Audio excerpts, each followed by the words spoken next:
তো আমাদেরকে অনেকেই বলে যে আপনারা করছেন করুন, এত ছোট ছোট বাচ্চাদেরকে এখন থেকে এত কষ্ট দিচ্ছেন, তাদেরকে কিছু করছেন না, খাওয়াচ্ছেন না সব কিছু।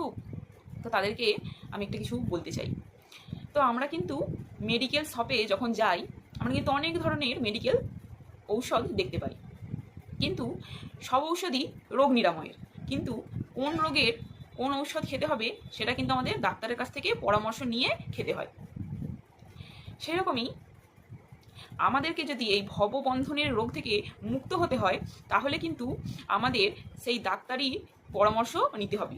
সেটি কি না, আমাদের ভগবদ্গীতা, ভাগবতম, আমাদের শাস্ত্রগ্রন্থে যেই রকমভাবে বলা হয়েছে সেই রকমভাবেই কিন্তু আমাদের মেডিসিন নিতে হবে।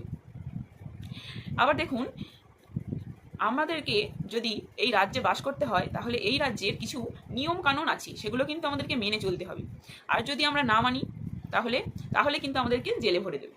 সেই রকমই ভগবানেরও কিছু গাইডলাইন্স আছে, সেগুলো যদি আমরা না মানি, তাহলে কিন্তু আমাদেরকে যমরাজ তার নরকের জেলখানা নিয়ে গিয়ে আমাদেরকে কিন্তু সেইভাবেই শাস্তি দেবে।